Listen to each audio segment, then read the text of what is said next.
Bé, em presento, soc el Julià, el director de Ràdio Castellà l'Actual. Com ha dit la Joana, ja fa més d'una dècada.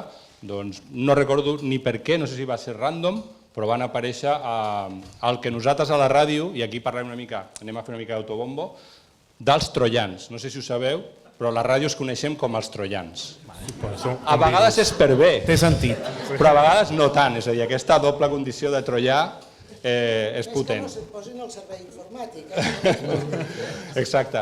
Doncs van aparèixer els troians i no recordo exactament per què va venir la cosa a Castellà, però venien de Matadepera i en aquest cas sí que va coincidir que en aquell moment Ràdio Castellà estava desplegant una miqueta certa activitat més enllà de l'antena pura i dura i això ells també s'hi van saber agafar de seguida, d'intentar fer xarxes, intentar fer ja el podcast, aquesta idea de podcast que sempre diem els de la ràdio que li vaig sentir a Iñaki Gavilón de dir això del podcast ja està inventat des de tal i tal. Bueno, sí, és veritat, però és fer ràdio o és fer àudio, diguem-li el que vulguem.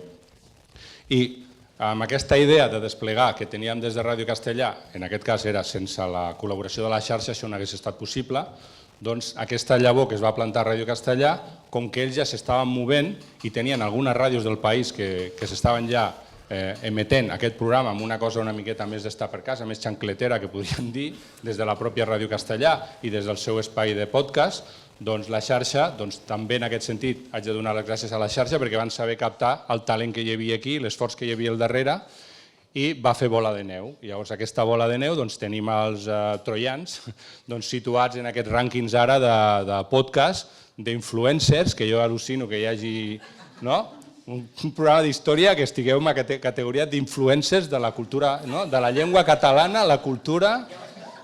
O sigui, és bastant al·lucinant i en tot cas, d'entrada, donar les gràcies a la xarxa perquè sense ells és evident que no podíem haver corregut el que hem corregut i deixeu-me en aquest cas sí que faci un agraïment perquè sé que això s'està gravant i es veurà i se sentirà a l'equip de Ràdio Castellà, perquè estem parlant que els troians són 3, però és que els de Ràdio Castellà som 7 o 8, tampoc som molts més, i en aquest cas sí que una bona part de la gent de la ràdio dona un cop de mà a les portes de Troia. Parlem del primer tècnic, el mític Salva, que també feia les veus, aquests texts, a vegades aquests totxos de text que obligueu a llegir i a qui passa per allà. Pots llegir-me això? I vinga, tanqueu algú a la cabina. I el Salva va ser dels primers, però també va haver-hi la Rocío, jo diria que el Jordi Rius i la Cristina Domene, la Marina Antúnez, menys jo, crec. Tothom ha pringat. Jo crec que no. Ja tocarà, ja. No us heu atrevit. I també els tècnics. O sigui, hi havia el Salva, el Carlos Lecegui, que avui ens acompanya, i també l'Adrià Tirado, que també està aquí. Amb ells també els vull donar les gràcies a l'equip de la ràdio. Abans hem parlat una mica d'autobombo. Clar, som petits i les ràdios locals no tenim recursos perquè avui en dia, si no hi ha autobombo, sembla que no existeixes. Llavors, és veritat que, tot i que hi havia aquest número 500, quan hem de sortir de la nostra zona de confort, com venir aquí al Palau Robert, és que, clar, semblem extraterrestres aquí. És veritat, no estem en el nostre hàbitat natural, però, clar, els troians fan una tasca de perseverança, de buscar, anem a fer, animar, i a mi també, la veritat és que de seguida m'animo, i vam decidir muntar aquesta història a Barcelona, també, novament, gràcies a la xarxa, perquè tenen un cert contacte amb el Palau Robert, i ens ha permès fer aquest acte aquí a Barcelona, i vist aquest esforç del número 500, depèn com vagi la cosa, de tant en tant podíem fer actes en públic, no? Si la cosa... Però no d'aquí un mes, no. O sigui, ja ho anirem treballant, però crec que si sou influencers... Dos tampoc. Sí. Això que és l'estiu, eh? Sí, no, ja. Però si sou influencers i si esteu en el rànquing dels podcasts millors de Catalunya, home, jo crec que la sotana que tremoli, no? Sí. O sigui que... Bé, hi ha simplement una última cosa a títol ja més personal. L'altre dia, o no, ahir, dic, ostres, he de parlar abans del programa del podcast i tal, i vam comentar amb els companys que hi havia allà a la ràdio i van dir, hòstia, anem a mirar en algun xat d'aquests, d'alguna IA, què hi ha més enllà de les portes de Troia. I vam buscar en 2 IAs i li vam preguntar, què hi ha més enllà de les portes de Troia? I clar, m'he quedat amb una definició. Van trobar alguna, la de la plataforma de l'Elon Musk, que va trepitjar. Però bueno, aquesta, m'aguantes el micro un moment? Aquesta, que era de ChatGPT, em va agradar molt, que diu el coneixement que sobreviu al mite.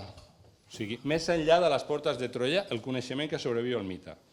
Les portes de Troia marquen la frontera entre el relat mític, Homer, i la veritat històrica que intentem reconstruir a través de l'arqueologia. Per tant, el passat explicat en present.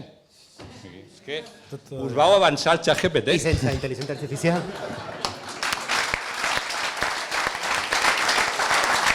Doncs gràcies als que heu vingut, que segurament si no estiguessin les tres vedets avui aquí doncs no hi seríeu. Per tant, li passem la paraula a ells i gràcies en nom de Ràdio Castellà.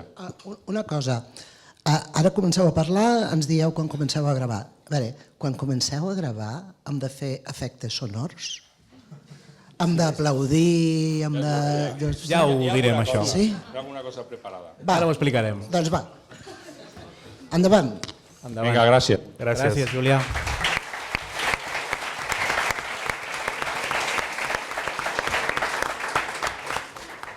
Bon dia a tothom, estem molt contents d'això.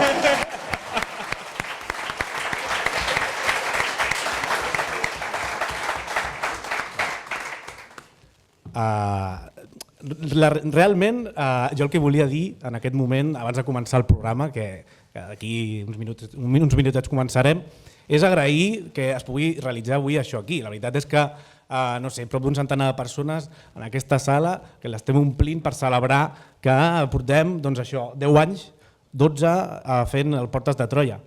En realitat l'únic que fa 500 programes és l'Alberto.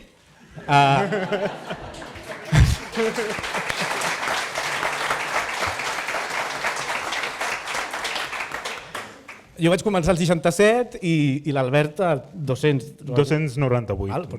Però bueno, que és igual, que el que és el programa portem doncs, moltes setmanes i breument jo només volia agrair evidentment al Palau Robert que ens ha prestat aquesta sala, a la xarxa que ens ha ajudat a aconseguir-ho, però realment enfocar-me en Ràdio Castellar perquè sé de bona tinta que en les ràdios municipals normalment no fan aquestes coses.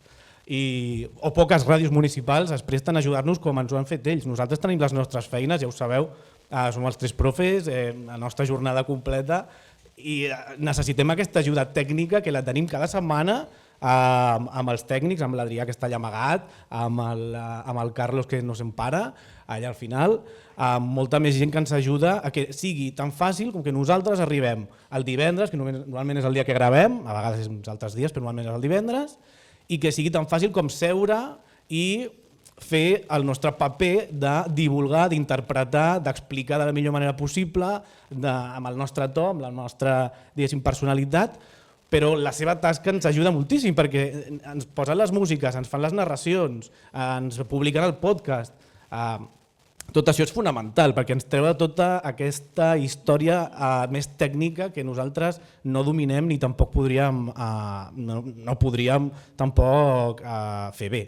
Per tant, des de la nostra posició, en la part que a mi em toca, agrair especialment a Ràdio Castellar que portem molts anys amb ells i la veritat ens ho posen fàcil per continuar fent el programa amb ells perquè és gràcies al seu treball de molta gent, que abans ho ha explicat el Julià, però ell ho diu com a director, jo ho dic com a presentador del programa, que cal aplaudir-ho i que tant de bo moltes més ràdios facilitin espais d'aquesta manera perquè els mitjans tècnics hi són i després ja és qüestió de facilitar-ho a la gent que s'animi a poder, com nosaltres, un podcast d'història en català, tirar-ho endavant i que es pugui consolidar. Per tant, el meu agraïment, el nostre agraïment molt profund cap a Ràdio Castellà, cap a la gent que està aquí avui de Ràdio Castellà.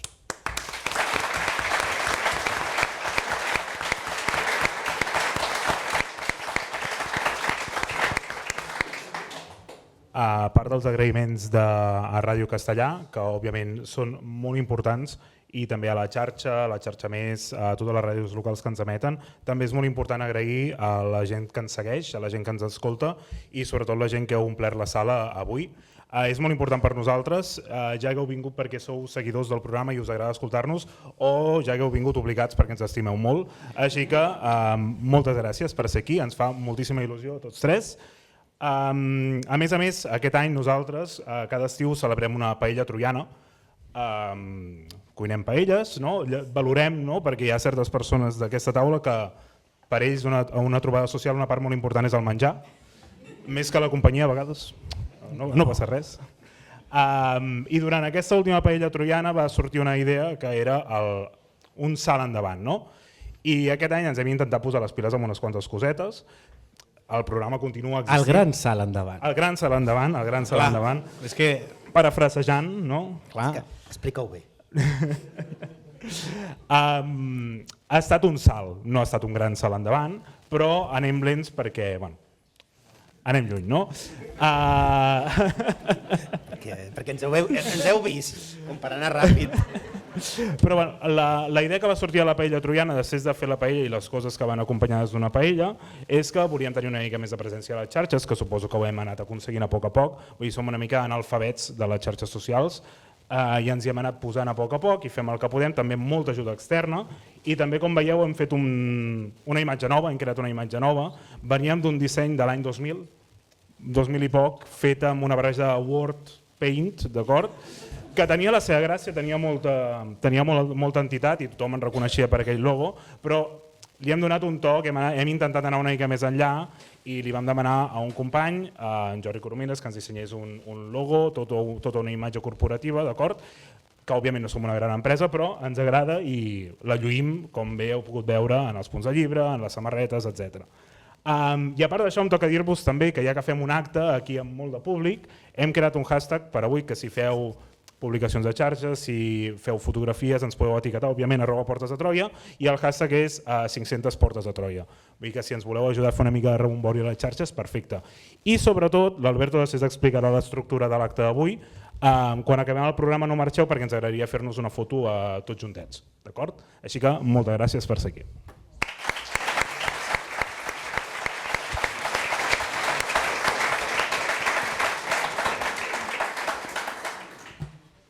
Bé, jo em sumo als agraïments a la xarxa, als companys de l'equip tècnic, a tota la gent que ens ha donat suport durant tots aquests anys, als companys de l'equip que ja no hi són, l'Oliver Vergés i l'Albert Sánchez Carmona, que no hi són perquè estan fent altres coses. Clar, sí, no han pogut venir. Ha sonat una mica... Agrair també a Hansi Flick. Molt, hem d'agrair-li molt. Hansi, gràcies. Quan vam triar la data no ens vam recordar que avui era la final de la Champions, però tothom ha fet el que havia de fer. Gràcies a l'Albert d'Abril per recordar-me la part que em tocava fer a mi, que no me'n recordava que em tocava fer ara. Si això és l'Hormiguero, Sergio, tu ets Pablo Motos. Hòstia, verdes, no, tu. Home, qui és el Però qui és el més gran aquí? El que té més antiguitat ets tu. Jo soc una formiga perquè van en parella. No. En fi. Em toca explicar una mica com anirà el funcionament del programa. És molt fàcil, és un programa com els de sempre. 55 minuts, intro, separadors, blocs, 3 persones parlant. Però ja veureu que al ser el programa 500 potser us demanem que interaccionem alguna mica, d'alguna manera, no patiu. Tothom que està a la sala ha rebut 2 coses. Tothom en té? Si algú no en té... Si algú no en té, que el demani. A l'entrar us han donat un punt de llibre dissenyat per l'Albert Abril. Sí, molt xulo, xulíssim. 3 analfabets digitals, potser és el que ja va a P5. I5. Bueno, només això ja indica la meva edat. És que no m'interrompis, perquè si m'interromps... Això va així. Som així. Amb aquest punt de llibre i amb un número que us han donat... Bueno, el número, oblideu-los per ara, és per després del programa, però amb aquest punt de llibre us anirem demanant de tant en tant que fem coses, amb aquest punt de llibre. Farem un programa normal, 55 minuts, gravarem tota la serietat que siguem capaços de fer, i després d'aquests 55 minuts de programa normal ens quedarem una estoneta, farem una mica més de celebració, no sabem ben bé com anirà, improvisarem, farem algun concursillo, alguna cosa... Farem sorteig? Sorteig no és. Concurs. No és un concurs, perdó. Concurs. Veus com no està preparat? Un concurs, o sigui que us quedeu-vos perquè hi haurà premis. I bueno, serà un moment també per treure passeig al micro, parlar una mica de vosaltres, de per què esteu aquí, quina és la vostra relació amb el programa, i poca cosa més, crec que no em deixo res. Res? Es fa molt raro perquè portem 500 programes mirant-nos a la cara quan parlem. Sí, és una mica estrany això.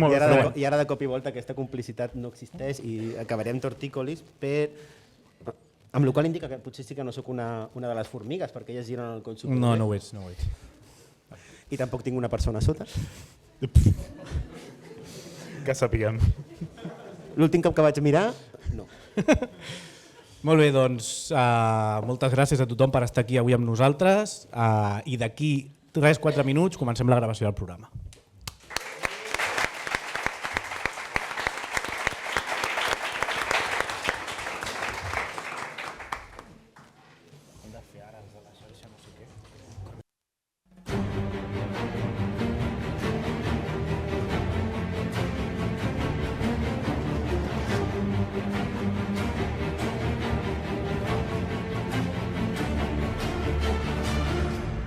A les portes de Troia, amb Alberto Reche, Sergio Rodríguez i Albert Abril. El nostre primer programa es va enregistrar l'octubre de 2013 i des de llavors les portes de Troia s'han obert 500 vegades. Per l'estudi de Matadepera Ràdio Primer i Ràdio Castellà des de 2014 han passat un bon grapat de convidats i hem xerrat durant hores de temes ben diferents. Hem posat llum a l'aparent foscor de l'edat mitjana. Hem recreat batalles. Ens hem aturat en les peripècies de personatges singulars. Hem mirat d'entendre els perquès de la nostra herència cultural i hem tractat de fer-ho d'una manera rigorosa en el contingut, però amena en les formes. A les vostres mans queda decidir si ho hem aconseguit o no. Avui, però, estem de celebració. 500 programes no es fan tots els dies i per primera vegada enregistrem el programa en públic. Des del Palau Robert, acompanyats per seguidors, familiars i amics, encarem el nostre proper mig miler d'episodis. Ho fem com no podia ser d'una altra manera, amb un tema ben especial. Si al programa 300 vam parlar dels 300 espartans de Termòpiles i al 400 vam interessar-nos per l'arquitectura del Quattrocento italià, quin tema haurem triat pel programa 500? Benvinguts al Palau Robert, benvinguts a les portes de Troia.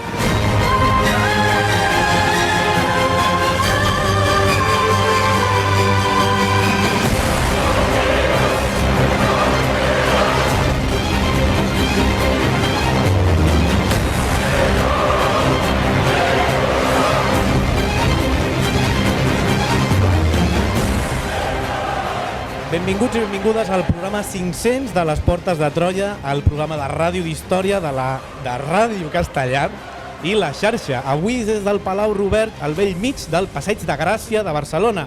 Estem molt i molt contents d'aquesta resposta del públic avui, omplint aquesta sala, el públic que ens acompanya, unes 100 persones, un aplaudiment molt fort per vosaltres.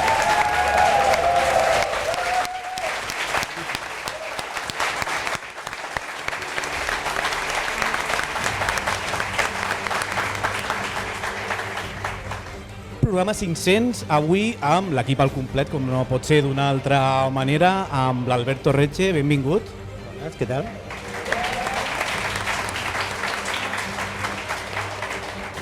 L'Albert Abril, Com anem?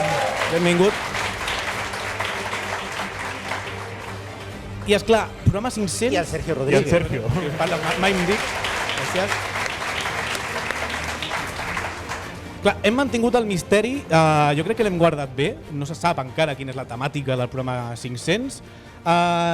Alberto, no sé si volem preguntar, aviam si algú, no sé si algú té alguna idea de què farem o...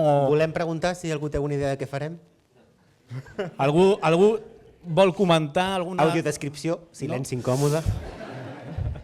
Doncs, bé, Per aquí deien, algú deia, hem dedicat el 499 a la batalla de Mühlberg, potser el 500 és a Carles V. no sé, no El- ja. No passa res. No? De què va el programa d'avui, aleshores? Com funciona el programa d'avui? Que és una mica diferent, Alberto. Sí, és una mica diferent. Endavant. Estava pensant que no hem posat crono. Sí, sí que està. Sí que posat. sí, crono aquí. sí. Bueno, coses del directe. Està posat. Sí, serà un programa una mica diferent. Ja sabeu que ens agrada els programes rodons dedicar-los a temes que tinguin sentit, el programa 300 a la batalla de les Termòpiles, els 300, el programa 400 al Quattrocento italià, amb en Pau, que també està per aquí a la sala. Aprofitem també per agrair a tots els convidats que ens heu acompanyat aquests anys, alguns dels quals esteu aquí, doncs sense vosaltres tampoc podríem haver fet aquest programa. Bueno, sí, però no hagués quedat tan bé. Però llavors, aquest programa 500, pensant quines coses podríem podríem relacionar amb el programa 500, en un programa especial, el primer programa en públic, mig miler de programes. Parlant l'Albert Abril i jo, vam decidir que parlarem de l'any 1000. Som així, estimeu-nos.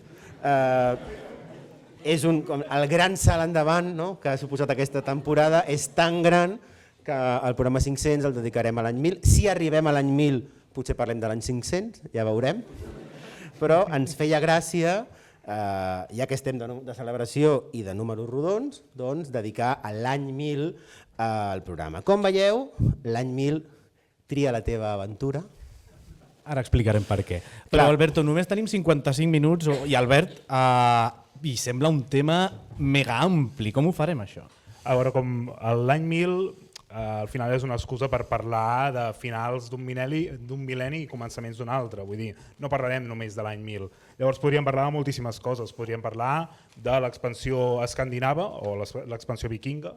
Podem veure com tenim projectat allà el senyor Leif Erikson, que com bé sabeu va arribar a les costes d'Amèrica uns 500 anys abans que Cristòfol Colom.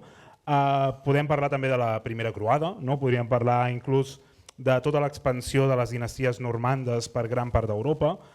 Podríem parlar de l'esplendor de Cluny, de tots els ordes monàstics i de tota la iconografia, la litúrgia que es despenja de tota aquesta expansió religiosa.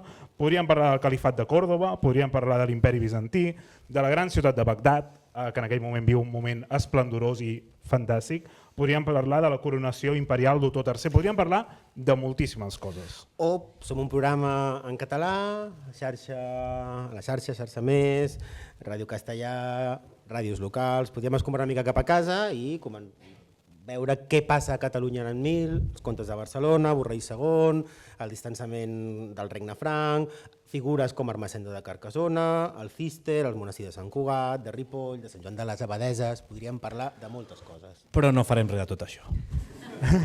No farem això. O sigui que expliquem definitivament això del Tria la teva aventura, com serà el funcionament del programa i per què hem fet que els nostres estimats oients que avui ens acompanyen treguin el punt de llibre on l'havien guardat, perquè la cosa serà, Albert, amb la seva implicació, no? La idea és que com que l'any 1000 ens pot portar a parlar sobre 1000 temes, doncs anar triant una miqueta sobre què voldreu parlar en cada moment. Hi haurà 3 moments del programa, abans dels 3 separadors, en què vosaltres, el públic, decidireu sobre quin tema voleu que parlem. D'acord? Òbviament, només us presentarem 2 opcions. I no us penseu que n'hi ha 500 per cada un, ni molt menys. I no valen empats. Exacte, de fet, decidiran Sergio, així que... No sé si voleu començar amb la primera elecció ja. Endavant. Llavors, hi haurà 2 opcions, plantejarem 2 possibles temes, potser no molt definits perquè us hagueu de mullar, i votarem. Votarem quan diguem qui vol l'opció A, aixecareu el punt de llibre, qui vol l'opció B, aixecareu el punt de llibre, i si algú vol les 2 opcions perquè ha vingut a divertir-se i li és exactament igual del que parlem, pot aixecar el punt de llibre 2 cops. No passa res. El Sergio, que és l'únic que veu bé de lluny, és el que més o menys comptarà vots. Doncs anem amb la primera tria, perquè ja hem de començar d'alguna manera. Opció A, el dilema de Vladimir. Opció B, un joc d'abast mundial. Fem votant fred. Fem votant fred. Estem en ràdio, no podem parar, per tant, heu de decidir. Però no vendrem les opcions? No, ja està, hem de tirar. Votem nosaltres? Votem nosaltres. També sí? Sí, i tant. Vinga, ja ho teniu clar, i si no, doncs us heu de mullar. Opció A, el dilema de Vladimir. Molt bé, vale. Aquesta és la meva gent. Vale. Opció B, un joc d'abast mundial. Que cabrons. Això no està funcionant. O sigui, han sortit les mateixes persones que han aixecat la mà abans, l'estan tornant a aixecar ara. Exactament les mateixes. Molt bé, doncs... Donem pas a aquesta sessió de la CUP.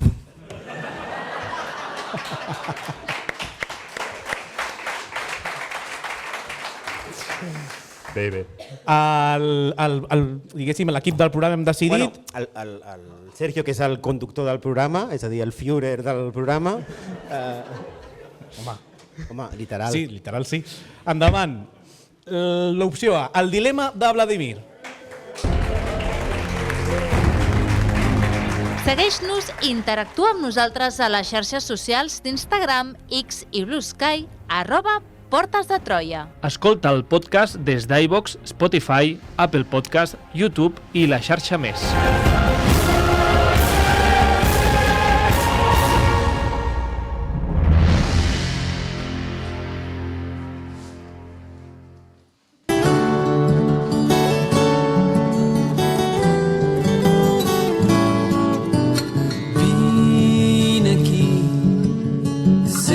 Estàs cansada, els ulls se't fan petits.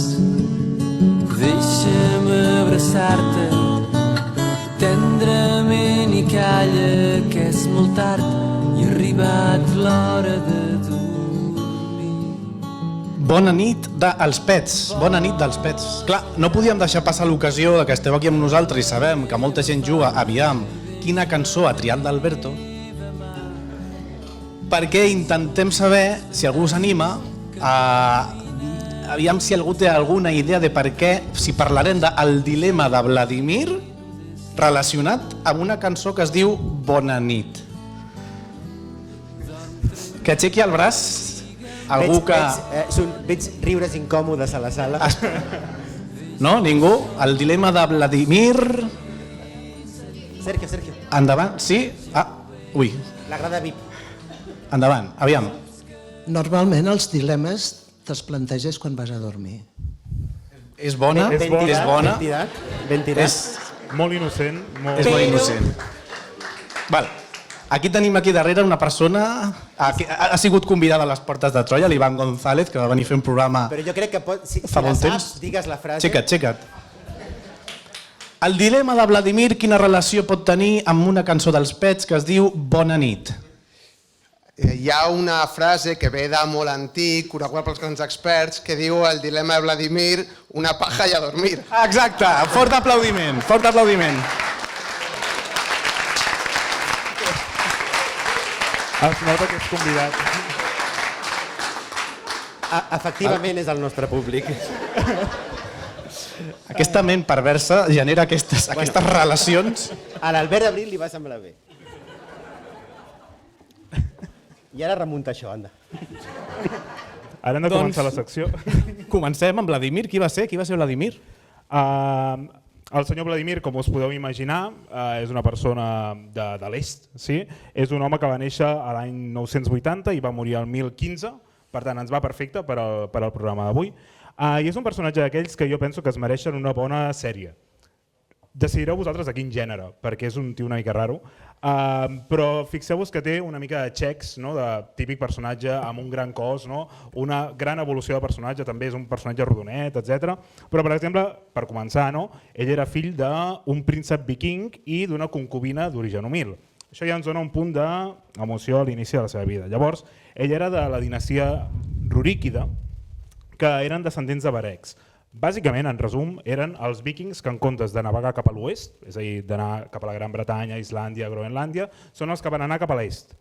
Perquè, per als que no ho sapigueu, els vikings també van colonitzar o van establir-se per les zones de l'estepa asiàtica, sobretot per la Rússia més occidental.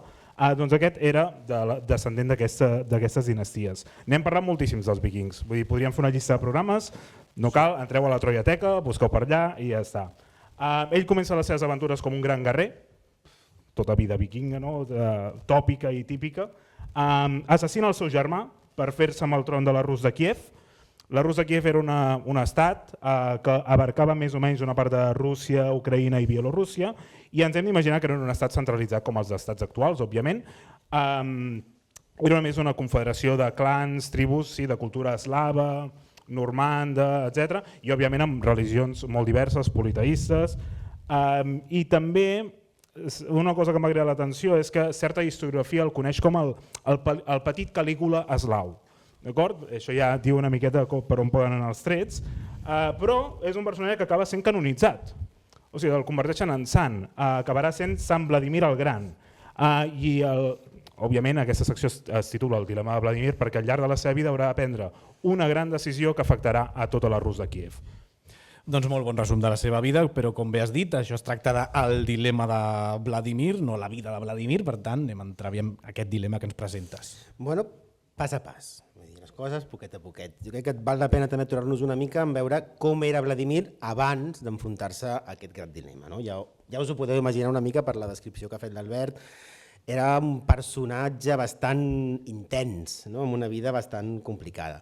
Sabem de la seva vida, dels seus fets, a través de la crònica dels temps passats o la crònica de Néstor, també una crònica escrita al 1110 més o menys, amb un nom molt troià, també és una cosa molt bonica, que és la principal font d'informació sobre la seva vida. I se'ns expliquen algunes quantes barbaritats del personatge que creiem també que ens ajudarà a entendre. No? Se'ns deia que tenia centenars de concubines, unes 300, pràctic no és. Abans de la seva decisió, abans del seu dilema, practicava cultes pagans, o com ell deia cultes. Això de pagans és una cosa que fem nosaltres des de la distància, és com el de l'ensaladilla russa, es diuen ensaladilla, i erigia grans altars a déus eslaus, déus nòrdics, i fins i tot se'ns deia que de tant en tant, com a vostra de bona etiqueta, feia sacrificis humans. No sé si abans d'anar a dormir. En qualsevol cas, un autèntic senyor de la guerra, amb tota la pompa, tota la brutalitat que imaginem en aquesta sèrie, no sé si de Netflix, d'HBO, de 3CAT o del que sigui que estem muntant aquí. O això és el que la crònica, aquesta crònica que comentàvem, ens vol transmetre, no? Però sigui com sigui, és el Vladimir d'abans del nostre programa, abans del dilema de Vladimir, que sona com a jugada d'escacs, no? Dilema de Vladimir. Doncs ara que ja ens hem fet una mica la idea de quin seria el protagonista de la sèrie, ara ens falta un bon conflicte, no, Albert? Com heu vist, Vladimir era una persona que practicava religions no monoteistes com les que estem acostumats actualment, no? Ell practicava cultes, no? Com el culte eslau, nòrdic, no? Un popurri una miqueta, no? Recordem que és d'herència vikinga, però s'estableix a pobles eslaus. Llavors, hi ha una miqueta de popurri entre déus, tradicions, etc. Però eren religions que no eren gens centralitzades, no hi havia una jerarquia eclesiàstica, no hi havia un dogma, no hi havia una litúrgia concreta. Cada poble, cada tribu funcionava una miqueta a la seva manera. Però què passa? Que Vladimir fa això, però al seu voltant hi ha tot de pobles que comencen a créixer i créixer de la mà de religions monoteistes. L'autoritat dels reis, dels monarques, dels prínceps, quan està legitimada per una religió monoteista, és molt més forta. Llavors, el que li està passant a Vladimir és que està quedant rodejat d'imperis, regnes, estats, que cada cop són més poderosos gràcies a una religió que tenen darrere, i el seu estat cada cop està caient més a trossets perquè no hi ha una religió oficial, no hi ha una jerarquia eclesiàstica. Llavors, l'experiència que viu Vladimir és un perfecte exemple d'una mena de globalització religiosa del moment. El seu model tribal, aquesta mena de confederació on cadascú fa una idea de la seva religió, etc., està quedant totalment obsolet. I llavors, l'any 988, el príncep Vladimir es lleva, es beu 2 gots de vodka i proclama que el príncep de la Rus de Kíev ha d'escollir una religió monoteista. Molt bé, i com ho farà això? Com escollirà? Suposo que la que li quedi més a prop, no, Alberto? Bueno, això és com quan vas al súper i has de triar cereals, no? I tens allà com moltes opcions, amb coloraines, amb diferents animalons, no? Que t'inciten a consumir, doncs ell farà exactament el mateix, no? Ha de triar una religió monoteista. No és una dada casual, com deia l'Albert, no? L'any 1000 és un any de procés d'expansió dels monoteismes, no només del cristianisme occidental, també l'ortodox, el món islàmic, no? A Àfrica, a Àsia, el budisme, l'hinduisme, a l'Àsia extrema també. Llavors és un moment que el fet religiós ens explica també la importància de l'any 1000 com un any més que un any d'endarreriment, quan pensem en l'edat mitjana, l'any 1000, per això també hem triat aquest programa, fosc, petit, dolent, és un any d'experiències globals. I aquest dilema de Vladimir, on tenim a un líder tribal de la Rússia de l'any 1000 havent de triar quina religió mundial tria i per què, és un bon exemple d'aquesta globalització de l'any 1000. Perquè ell farà exactament això, ell anirà a la prestatgeria del súper de religions i dirà a veure què em ve de gust esmorzar avui. Tenia 4 opcions, 4 grans opcions. El judaïsme, a través del Khanat dels Khàzars, que és una confederació de pobles del Caucas. Tenia l'opció del cristianisme catòlic, no? Coneixem una miqueta més, segurament a través de la influència del Sacre Imperi Romano-Germànic, ja hem parlat de l'imperi romà, txec, encara que sigui una versió descafeinada, avui ja no cal que penseu més en els romans. Podia triar l'islam, molt present a la Bulgària del Volga, a la Rússia occidental, també una religió en expansió, o podia triar el cristianisme ortodox a través de Constantinople, que com sabeu era la capital d'un altre imperi romà, doble txec, l'imperi bizantí. Molt bé, doncs anem a repassar les 4 opcions que ens has explicat i aviam quina serà la que compri, Albert. Anem per passos, o sigui, les cròniques aquí són una miqueta diverses a l'hora d'explicar-ho. N'hi ha que ens diuen que convoca emissaris de la seva cort i que li expliquin, i ell amb una mena de rúbrica doncs anirà triant. Hi ha altres cròniques que ens diuen que és ell que envia emissaris a les diferents corts, però bueno, nosaltres anirem repassant les 4 religions i a veure què li va agradar i què no li va agradar. Doncs vinga, el judaïsme, Alberto. Bé, acabo de veure el crono. Vinga. Judaïsme, una religió monoteista tradicional amb un gran bagatge religiós, intel·lectual, de xarxes econòmiques, una gran opció. Problema. Vladimir pensa, si haig de triar un déu totpoderós, monoteista, hòstia, triar un que no controla ni la seva ciutat. No hi ha Jerusalem, no tenen ciutat sagrada. Què em pot oferir una religió que el seu propi Déu els ha fet fora de la seva terra? Llavors, aquesta opció del judaïsme càzar, diguem que no parteix o no té una bona posició de sortida. Cristianisme catòlic. El cristianisme catòlic arriba per l'Europa occidental, és una religió expansiva, amb una jerarquia eclesiàstica i un dogma molt marcat, però hi ha un problema que és el papa de Roma. I és que té massa poder en aquell moment. Llavors, al senyor Vladimir no li va fer gaire gràcia que un senyor eclesiàstic li pogués fer ombra. Molt bé, l'islam. L'islam, religió potent, expansiva, jove, moderna, uns genis de la ciència, tota l'herència persa, una economia fantàstica, una literatura en auge, una administració potent, d'herència persa, fantàstica, veïns de la Rus de Kíev, ho tenien tot, sembla l'opció perfecta, i de fet és l'opció perfecta, només té un però. Un gran però. Que és el però que aquest autor de la crònica de Néstor recull en boca de Vladimir, que és que literalment beure és l'alegria del rus i no podem viure sense això. Així que l'islam queda automàticament descartat perquè ja sabeu que els russos són com són i se'ls ha d'estimar. Molt bé, i per tant ens queda l'última opció, el cristianisme ortodox, Albert. Els grecs de Constantinople van ser els últims en avaluar-se en aquesta mena de concurs de talents. Com us podeu imaginar, l'opció ortodoxa és la que va prevaldre.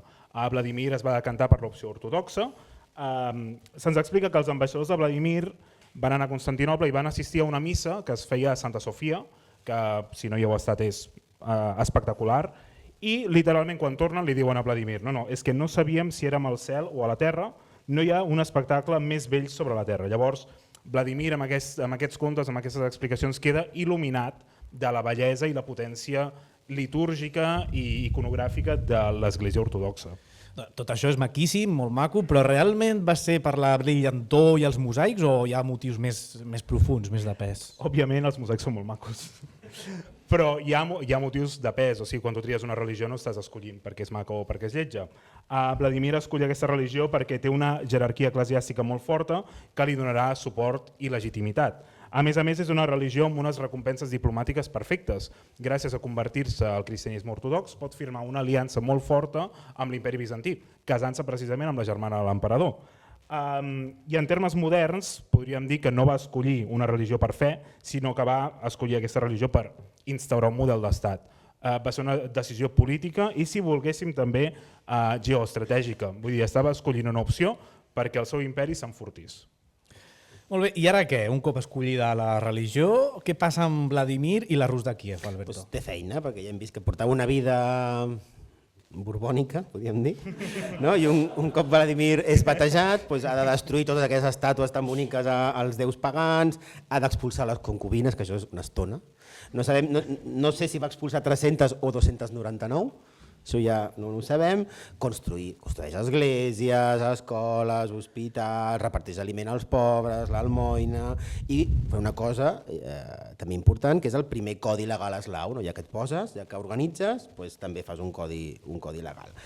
I se'ns explica que, de fet, pocs dies després de batejar-se, ell personalment va obligar tota la població de Kíev a batejar-se massivament. No? Ja no tenim un governant pagà, salvatge i un regne desunit, sinó que trobem un príncep cristià i un principat cada cop més fidel, no? I l'entrada d'aquest cristianisme ortodox a la Rus de Kíev, no? Ens porta a l'edat mitjana.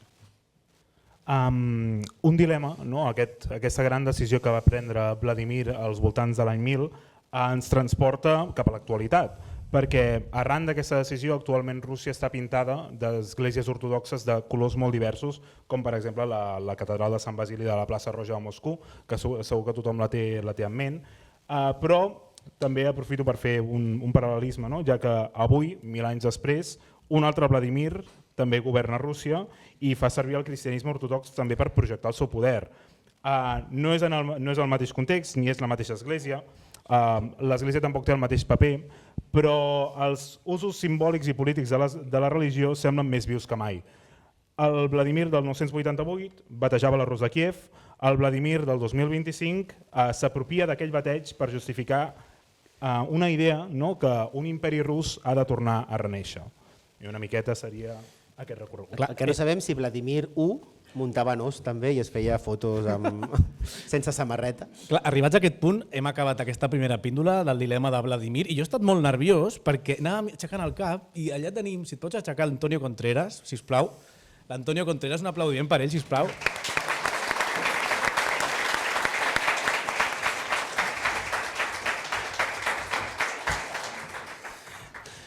En Sergio agafa el micro, s'aixeca, camina cap a un incòmode Antonio Contreras. Per què vas cap allà, Sergio? Clar, perquè jo estava molt nerviós amb aquest tema, és un tema que és del seu àmbit total, qualsevol cosa una mica exòtica i que domina absolutament l'Antonio Contreras, ha vingut moltes vegades al Portes de Troia. Antonio, què tal? Bon dia. Hola, bon dia. Ho han fet bé? Molt bé. Ja està. Moltes gràcies, Antonio. Un aplaudiment. No tenim temps. Passem, si us sembla, a la següent decisió. Hem acabat la primera píndola i la següent decisió és entre aquestes dues opcions. Opció A, l'home més ric del món. Opció B, el negoci del mil·lenni. Què hem de votar nosaltres?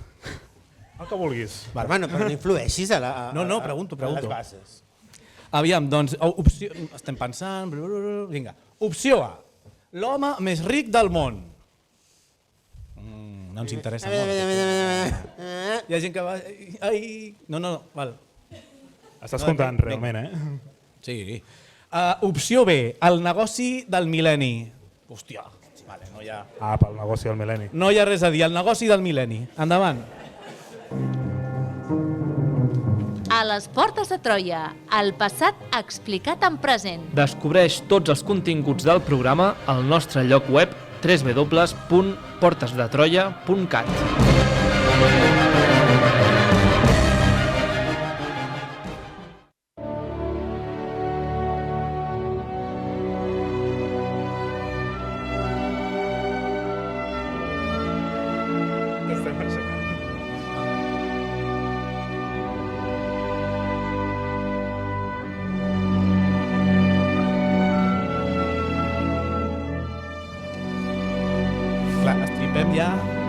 L'home més ric del món, pobre, ja està, fora. Acabo de recordar que jo volia guardar el guió, que me'n record. El negoci del mil·lenni, Alberto, i estem escoltant la música del Senyor dels Anells. Per què? Per què no? Per què no? Per què no? Per què està sonant el retorn del rei? Hi ha preguntes com, m'estimes? Des de quan necessitem motius per posar el Senyor dels Anells a les Portes de Troia? L'important és la rapidesa de la resposta, no la resposta en si, crec que he fallat, però bueno. En tot cas, el motiu de per què el deixarem per una mica més endavant i el respondrem quan arribi el moment per veure si hem triat bé la música. Perfecte, doncs molt bé. Quin era, Albert, el comerç més lucratiu a nivell mundial cap a l'any 1000? Tenim molts candidats. Podríem posar sobre la taula el tràfic d'or, que des d'Àfrica Occidental arribava a Europa i a Àsia, o l'intercanvi d'espècies i altres productes de luxe procedents d'Àsia. Per exemple, el sucre, que en aquell moment és quan s'estén per Europa i realment era un producte caríssim. Però el cert és que la resposta correcta per volum, impacte i negoci és una altra, Sergio. Molt bé, doncs quina és? Doncs, com segurament us esteu imaginant tots i totes, el comerç d'esclaus. Molt bé. Un negoci global que a diferents parts d'Europa, Àsia i Àfrica generava una riquesa difusa però incontestable i que va contribuir a canviar el panorama mundial. Tan gran era el tràfic d'esclaus l'any 1000? Sembla que sí, o sigui, nosaltres quan pensem en els esclaus pensem més en el segle XIX, segle XVII, segle XVI, però realment a l'any 1000, vist des d'una òptica europea, estem en un moment que sembla que és una mica del declivi, no? d'una davallada general de l'esclavatge sobre aquesta data, tot i que continuarà sent important durant tota la mitjana. Però si mirem dades concretes, com per exemple la del Domesday Book, que és una mena de registre de propietat de l'Anglaterra, veiem que el 10% de la població d'Anglaterra a l'any 1086 és esclava. Que Déu-n'hi-do. Pensem també en l'origen de la paraula eslau. Esclau, acabo de fer spoiler. Pensem en l'origen de la paraula esclau, no? Prové del fet que un negoci ben establert a Europa, a l'Europa central, era convertir els pobles eslaus, que encara no estaven cristianitzats, en esclaus i vendre'ls, sobretot a través d'intermediaris musulmans, del món islàmic. Tan generalitzada era aquesta pràctica i tants eslaus van ser caçats i privats de la seva llibertat que el seu nom ha passat a designar la paraula esclau a bona part de les llengües romàniques i també germàniques. Aleshores, el comerç d'esclaus podem dir que era un negoci europeu. Bueno, un negoci global. Abans dèiem que l'any 1000 és un any de globalització, però ho sento, la globalització no sempre és bona. Es globalitzen les coses bones i, oh sorpresa, es globalitza la desigualtat, es globalitza coses com el comerç d'esclaus, no? Entre religions, entre aquest món de cada vegada més polaritzats, entre grans blocs monoteistes, tothom esclavitzava els altres. De fet, bona part de la riquesa de Catalunya l'any 1000, sento molt dir-ho, provenia d'aquest paper privilegiat, no? de frontissa entre el món islàmic i el món cristià i ja fos a Tortosa, ja fos a Barcelona, grans fortunes i grans negocis es feien comerciant amb gent. Bueno, no és res que no fem actualment, llavors, bueno, zero sorpreses. En qualsevol cas, no és un negoci purament europeu, sinó que és d'abast mundial. Aquest tràfic d'esclaus recorria de manera transversal als tres, anava a dir tots els continents, però els tres continents que tenim sobre la taula, i aquestes diferents àrees religioses es nodrien d'esclaus de fora del seu àmbit geogràfic en un volum prou important. Perquè us feu una idea, que és una dada que, per exemple, que a nosaltres ens va flipar, hi ha càlculs recurrents que apunten que la quantitat d'esclaus que van arribar al món islàmic des d'Àfrica entre l'any 800 i 1800 és un volum de moviment de població comparable en números absoluts als esclaus africans portats a Amèrica. Són 1.000 anys en comptes de 200, però bueno, perquè us feu una idea, no? Pensem que la gran esclavitud massiva és moderna i, oh sorpresa, la gran esclavitud massiva és moderna, però també és premoderna, no? Perquè no té a veure amb la modernitat i no té a veure amb la globalització. I el món de l'any 1000 és un món global. No ens dona temps ara a tractar el tema bastament, però per exemple va més enllà la introducció de cavalls al Sahel, aquesta zona post-Sàhara, i el seu paper de la introducció del camell, del cavall i la introducció del cavall i substitució del camell porta a la creació d'importants estats africans, imperis, que van a la vegada que s'intensifica aquesta xarxa de comerç d'esclaus. D'aquí sortiran també importància de grans contingents d'esclau a cavall, com els mamelucs, que més endavant crearan imperis a la Índia, crearan imperis a Egipte. I llavors estem davant d'un tema fonamental per entendre l'any 1000. Molt bé, Déu-n'hi-do. Algun detallet més que vulgueu compartir sobre aquest comerç d'esclaus? Sí, jo com sabia que aniríem malament de temps perquè ens coneixem... Anem bé, Sí, anem bé? Doncs llavors tatxo. Jo, més que entrar, més fet aquesta presentació inicial del comerç d'esclau i entenent que és un fenomen global, trobem esclaus a la Índia, trobem esclaus al món islàmic, a Europa, a Àfrica, en un moviment, i això durarà durant tota l'edat mitjana, encara al segle XIV a Barcelona és un punt de tràfic d'esclaus fonamental.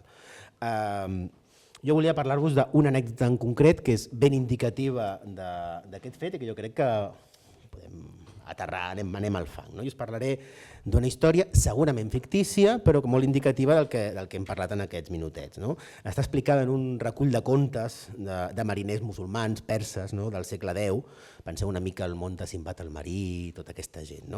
I aquest recull de contes està atribuït a un autor persa, Abu Zurg, i situem-nos. Un vaixell en viatge comercial que ve d'Oman i es desvia del seu rumb i arriba a Sofala, un port de Moçambic. Perquè ens situem. Allà arriben a un indret on els indígenes tenen fama de ser caníbals. Bueno, cadascú menja el que vol. Dieta paleo. Però noi, els reben superbé, diuen no, baixeu, què porteu, hola, què tal, passin... Vinguin a veure el piset, una mica el que hem fet nosaltres quan heu entrat, però sense menjar-vos per ara.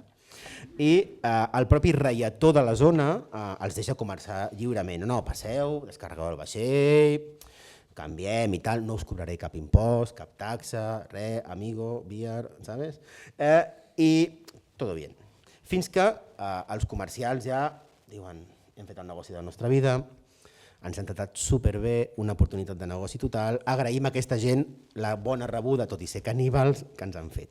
Així que, just abans d'anar, decideixen fer uns regals, com farem amb vosaltres potser després, i el rei i el seu seguici pugen al vaixell d'aquest comerciant, gràcies, bé, torneu, vinga, moltes gràcies, aquí teniu aquest regal, i llavors aquí és quan les coses es torcen i quan comencen a posar-se interessants. Ja sabeu que desconfieu dels troians quan porten regals, i és quan el rei, acompanyat del seu seguici, està dins del vaixell que el mercader persa se'ls mira i diu, tio, jo al mercat d'Omar, per aquest rei, em trec 30 dinars, però superbé. I per tota la seva escolta, uns 160, i per la roba que porten jo la venc a Wallapop i uns altres 20 més i tinc aquí el negoci de la meva vida. Així que, saps què? Com a bon entrepreneur es posa a navegar, segresta el rei i el seu comissi i se'ls porta a vendre'ls com a esclaus. La gràcia és que 30 dinars s'han fet estudis sobre el comerç d'esclaus, sobre la fluctuació dels preus d'esclaus als mercats islàmics, i 30 dinars és el preu bàsic d'un esclau random, és el que et pagarien per defecte per qualsevol persona.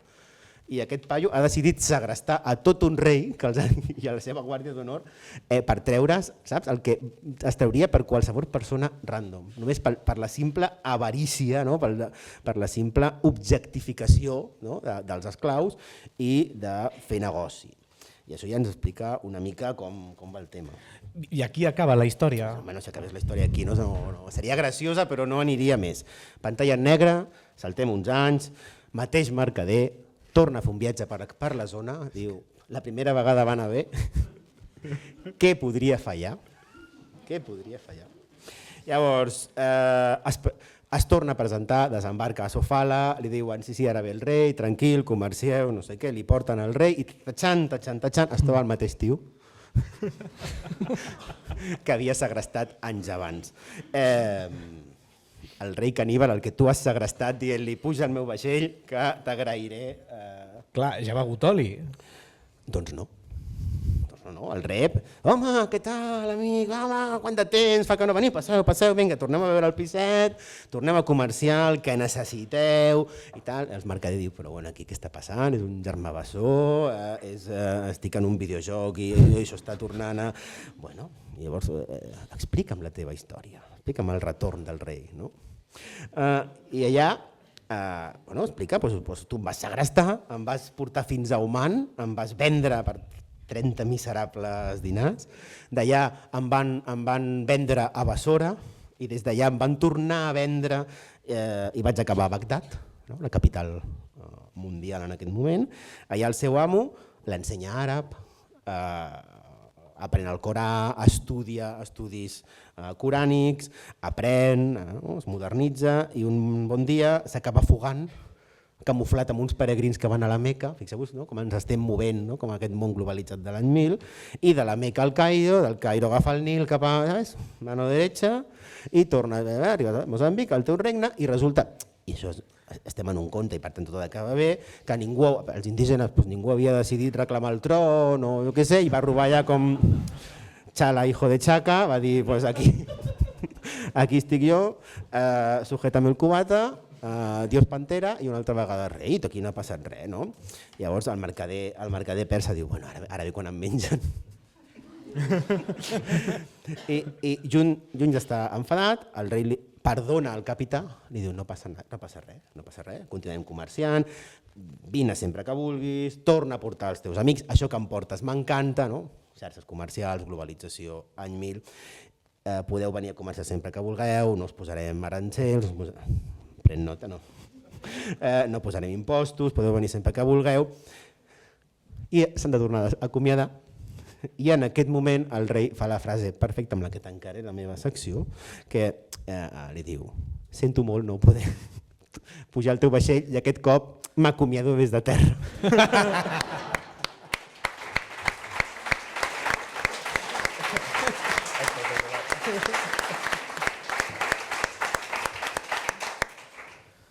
La música. Bueno, a veure si s'ha d'explicar això. El retorn del rei era, bàsicament, perquè hem de posar una música del Senyor dels Anells, perquè sí, perquè no s'ha d'explicar. Quadrava, jo crec que l'anècdota era prou identificativa, i ara podries baixar amb el micro a preguntar a... Aviam si algú s'ha enterat. Com que algú s'ha enterat? O s'ha perdut, no sé. No, molt bé.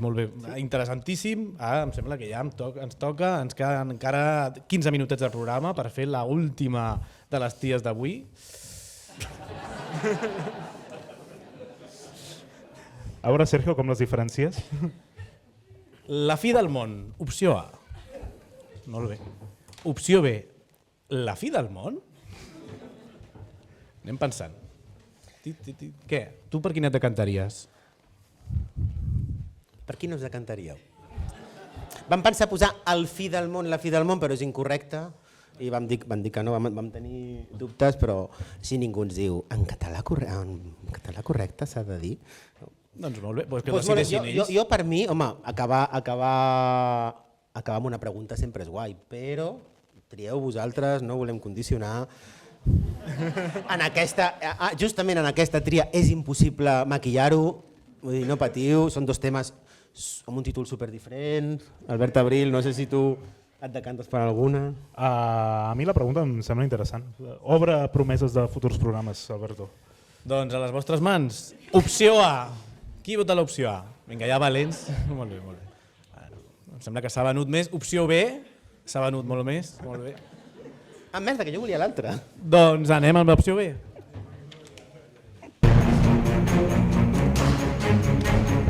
Escolta el programa a la teva emissora local de confiança. Una coproducció de Ràdio Castellà i la xarxa de comunicació local.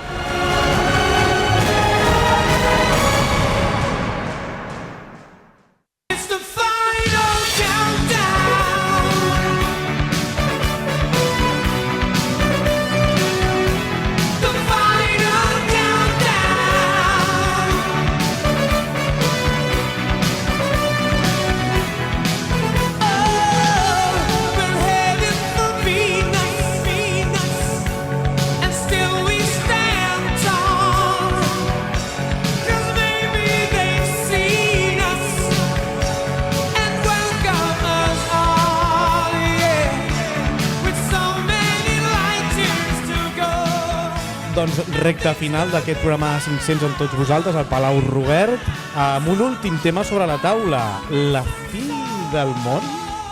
Aviam què passa. A veure, nois, doncs això de la fi del món en interrogant, de què ens parlareu? Home, doncs ni menys del tema estrella que s'acostuma a treure, posar sobre la taula quan es parla de l'any 1000. No? Si parlem de l'any 1000 és la fi del món, no? De veritat, la gent es creia que el món s'acabaria l'any 1000, no? Bueno, n'hem sentit parlar molt dels terrors de l'any 1000, resposta curta, no. I resposta llarga? No.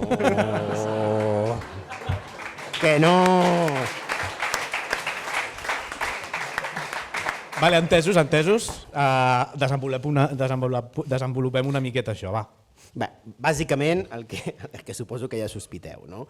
Aquesta idea del terror de l'any 1000, del mil·lennialisme, no va existir. Bàsicament, les primeres referències que tenim sobre el tema o sobre uns suposats terrors de l'any 1000, és a dir, la idea que hi ha de que els cristians a l'Europa occidental abans de l'any 1000 vivien espantats perquè s'acabava el món. No, que arribarà l'any 1000, els ordinadors deixaran de funcionar, el Windows, la meva carpeta de porno oculta de cop i volta sortirà a la llum, els caixers no funcionaran, tot allò, els rellotges, els xips que controlen l'armament nuclear es desquadrarà i morirem tots. Això no va passar mai a l'any 1000. D'on surt això? Bàsicament, aquestes idees provenen del segle XV. Oh, sorpresa, no? És a dir, més de 400 anys després que aquests suposats terrors existissin en el context dels intel·lectuals del Renaixement, els humanistes, els primers humanistes que busquen denigrar els segles medievals, presentar-los com una mena de gent boja que viu en un niu de superxeries, d'època dominada pel fanatisme religiós, al mateix moment en què Vladimir està ja dient a veure què m'interessa més, si cereals amb llet, amb mel, xocotroies. Veure una mica l'any 1000 com una antítesis del Renaixement. Llavors no hi ha relats sobre l'any 1000. A veure, relats n'hi ha moltíssims. Vull dir, tenim annals, tenim cròniques, tenim històries, tenim moltíssima quantitat de literatura redactada als voltants de l'any 1000, però els esdeveniments que s'hi recullen és el que es considerava important en aquella època. Curiosament, d'aquell moment no hi ha exactament res que parli d'un gran terror, ni que la gent patia. O sigui, jo penso que el 2012 va ser pitjor aquí al món que segurament vam viure tots, no? Però realment no hi ha massa res. De fet, només hi ha una crònica feudal que sí que menciona una miqueta l'any 1000 com un any tràgic, no? Però va ser escrita un segle després. Vull dir que no ens acaba de quadrar, i a més va ser escrita per un francès. Vull dir que això també fa sospitar, però acabo de veure que em toca pronunciar el seu nom i acabo de veure que tinc la meva professora francesa aquí entre el públic. Així que...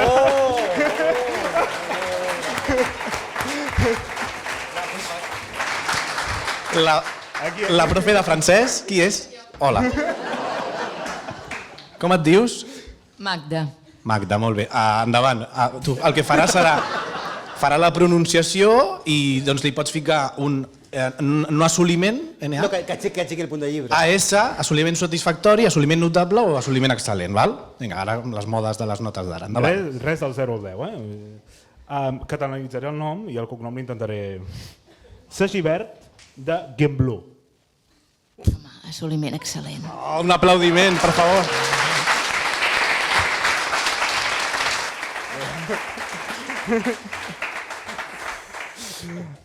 Doncs aquest senyor, en Sagibert, parla de Gembloux. Gembloux, per als que pronuncien bé. Parla de terratrèmols, parla del pas d'un cometa, però després cronistes posteriors adornen tot això amb fets magnífics i màgics. De fet, és molt curiós perquè altres cultures també parlen d'un cometa i coses, però que potser ja es desenvolupem una mica més. Vol dir això que la gent no pensava pas que el món s'acabaria? No, i de fet hi ha teories per a tots els gustos. Com bé sabeu, quan un any rodonet, l'any 1000, hi ha 1.000 persones que s'inventen 1.000 idees, 1.000 hipòtesis, doncs per una mica de casito, suposo. Hi ha qui diu que els terrors van existir i que el fet que no es parli d'ells a les cròniques immediatament després de l'any 1000 en realitat significa que la gent no escrivia perquè el tema, o sigui, no escrivia sobre el tema perquè abans de l'any 1000 pensaven que eren terrors reals i en veure que no va passar res van dir, doncs no diem res. O sigui, la idea, fixeu-vos que aquesta justificació és una miqueta agafada amb pinces. És com la gent que et diu que inverteixes en criptos i després no. Altres estudiosos miren de fer jocs matemàtics i busquen dates alternatives. Molt bé, si no és l'any 1000, doncs serà l'any 1000 més la data de la mort de Jesús. Per tant, 1033. I clar, quan es relaciona l'Apocalipsi amb el 1033, amb la data de la mort, però si mires als voltants d'aquesta data tampoc no hi ha gaire referències tampoc, no hi ha res que digui és que la gent pensava que el món s'acabarà, que caurà un meteorit o que creixerà una supernova al voltant, vull dir, res de res de res. Clar, també hem de pensar que tenim unes fonts limitades i molt condicionades també per la procedència dels ambients intel·lectuals, que sobretot estaven marcades per l'ambient eclesiàstic, no? Llavors és molt típic, o sigui, és molt normal relacionar l'Apocalipsi amb l'any de la mort de Jesús, etc. Però ni 1000 ni 1033 no hi ha res. Llavors no hem de creure que la gent pels vols de l'any 1000 cregués que el món s'acabava. Sí i no. Molt bé, ja està, ja ha sortit. Ja comencem. A veure, explica'ns. Sí, no a Europa, sí a altres parts del món, que potser tenim menys ubicades en aquest context dels terrors dels anys 1000, i no exactament a l'any 1000, sinó una miqueta més posteriorment, a l'any 1050 més o menys, concretament l'any 1051. Sorprenentment, allò que pensàvem o projectàvem sobre l'any 1000, el fet que s'acabi el món a Europa, acabarà sent més real anava a fer com una pausa dramàtica per intentar veure, per crear expectativa, però és una xorrada. Però sí, a l'any 1051 a l'Extrem Orient entre els budistes. Ostres, quin gir de guió. Els budistes, com és això, Albert? Què tal, Sergio? A veure, bàsicament el budisme, per fer un resum molt gran, marca que hi ha 3 dharmes.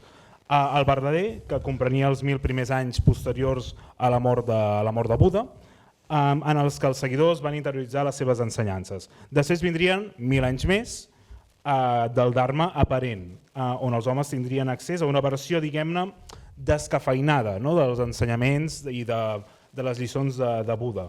I després arribaria el Dharma final, on tot seria destruït per tornar a començar quan arribés un nou Buda a portar nous coneixements i noves idees. Carai. Val. És com fer partida plus, saps? Tu acabes la partida i fas partida plus. I la companyia elèctrica, quin dharma és? Va, posem-hi, Alberto, posem-hi dates, que us esteu morint de ganes, ens queden 2 minutets de programa. Bé, bàsicament és això, no?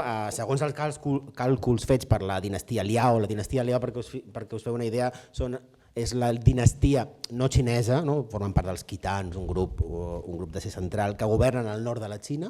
No estarien els Liao al nord, els Song al sud, doncs la dinastia Liang, budista, fa càlculs i comença a datar. I si Buda va morir l'any 949 abans de Crist, sumem-hi 1.000 anys, 1.000 anys són l'any 51 després de Crist, sumem-hi uns altres 1.000 anys per quan arribi aquest dharma final, Vos plus el que sigui, aquests 1.000 anys es compleixen l'any 1051. I realment ho creien? Clar, podem estar una mica amb el mateix context que per als terrors de l'any 1000 a Europa Occidental, però en aquest cas les sospites de l'Europa Occidental són sospites literàries, són artefactes literaris posteriors. En el cas del budisme i Xina sí que tenim dades concretes, perquè justament als anys previs a l'any 1051 molts governants budistes de la Xina del nord, de la Xina del sud, del Japó, comencen a fer coses rares, com per exemple erigir unes pagodes, això no és raro, però erigides amb una finalitat molt especial. Per exemple, la pagoda del nord, que està construïda per la família imperial Liao a Chaoyang, a la província de Liaoning, per si algú vol, ja us he situat perfectament. Construeixen aquesta pagoda l'any 1043, tot especificant a les inscripcions que queden 7 anys per l'arribada del Dharma final. I dins d'aquesta pagoda fan una mena de dipòsit de tot el que es necessita per quan arribi la fi del món, i el contingut d'aquesta pagoda, actualment si aneu allà, omple un museu sencer, d'escriptures budistes, de peces, per quan s'acabi el món jo tinc aquí les meves cosetes, el meu luxe, una mica com els faraons egipcis, que me'n vaig a l'altre món, però me'n vaig amb tot el meu inventari, que bé m'ha costat guanyar-lo. En aquesta pagoda es guarda tot el que els budistes creien que necessitaríem, o que necessitaria, això és molt bonic, el Buda del futur per reconstruir el budisme. És una mena com de dipòsits així per prevenció de la fi del món. I no només a Chaoyang, sinó a altres zones de la Xina, al Japó. Per aquestes dates es fan copiar una gran quantitat de textos budistes, es funden biblioteques, s'amaguen llibres, per exemple, a la zona de Fukuoka, al Japó s'han trobat soterrats, datats per aquesta data, desenes de textos budistes en previsió de quan el món s'acabi i que algú cliqui i obri l'inventari i pugui guardar els llibres. I jo crec que és fantàstic, també perquè el Sergio m'està dient que acabi, jo crec que amb aquesta esperança, se m'ha sonat com Super Junqueras, això. Ara t'estàs ficant tu sol. Aquesta esperança, la de preparar-nos per allò que vindrà, podríem acomiadar, si et sembla, Sergio, aquest programa 500. Endavant. L'esperança d'allò que vindrà, que és el programa 1000. La pròxima gran data, el programa 1000, ja encetem el camí d'aquest programa. Home, el 666... Alguna cosa farem. Alguna cosa farem.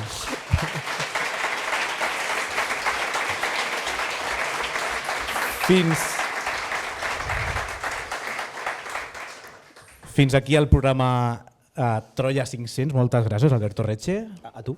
A Albert Abril, moltes gràcies. A vosaltres. I us parla Sergio Rodríguez. Us agraïm moltíssim que heu vingut aquí a passar aquest esdeveniment important per nosaltres, amb tots nosaltres, i compartir. Esperem que us ho heu passat molt i molt bé. I moltíssimes gràcies. Ens tornem a trobar la pròxima setmana amb un nou episodi 501 de les Portes de Troia. A les Portes de Troia, amb Alberto Reche, Sergio Rodríguez i Albert Abril. Al control tècnic i a les narracions, Adrià Tirado, Carlos Lecegui i Rocío Gómez.